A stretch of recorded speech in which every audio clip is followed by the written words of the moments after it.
एक रईस राजा था जिसकी 4 रानियां थी। वो अपनी चौथी रानी को सबसे ज्यादा प्यार करता था और उसे महंगे कपड़ों से लादे रहता और बेहतरीन खाना खिलाता था। वो उसे केवल सबसे अच्छा देता था। वो अपनी तीसरी पत्नी से भी बहुत प्यार करता था और उसका आसपास के राज्यों में बखान करता था, मगर उसे डर था कि वो एक दिन उसे किसी और के लिए छोड़ देगी। वो अपनी दूसरी पत्नी से भी प्यार करता था और वो उसकी हमराज थी और उसके साथ हमेशा सहानुभूति, इज्जत और धैर्य से रहती थी। जब भी राजा को कोई परेशानी होती वह उसे बताता ताकि वह राजा को उस परेशानी का हल बता सके। राजा की पहली पत्नी राजा की सबसे वफादार थी और राज्य और उसकी दौलत बढ़ाने में बहुत मदद करती थी, मगर वह अपनी पहली पत्नी से प्यार नहीं करता था। एक बार राजा बीमार पड़ गया और उसे समझ आ गया कि उसके पास समय कम है। इसलिए उसने अपनी चौथी पत्नी से पूछा कि मैंने सबसे ज्यादा प्यार तुमसे किया है और तुम्हें सबसे बेहतरीन चीजों से नवाजा है और तुम्हारा सबसे ज्यादा ध्यान रखा है। अब जब मैं मरने जा रहा हूँ, क्या तुम मेरा साथ देने के लिए मेरे साथ चलोगी?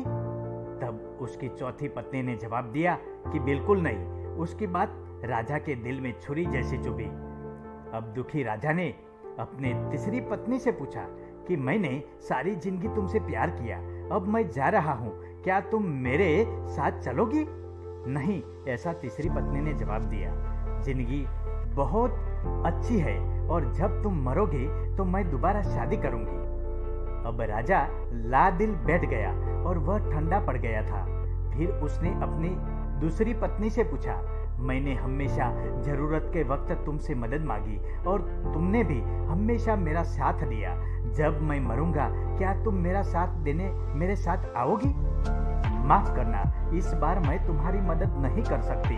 दूसरी पत्नी ने जवाब दिया, ज्यादा से ज्यादा मैं तुम्हें तुम्हारी कब्र तक छोड़ सकती हूँ। उसका जवाब बिजली की तरह राजा को लगा और वो बेहद दुखी हो गया।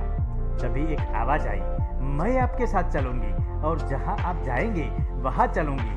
राजा ने नजर घुमाई तो उसकी पहली पत्नी खड़ी थी। वो बेहद कमजोर थी क्योंकि वो खाती नहीं थी।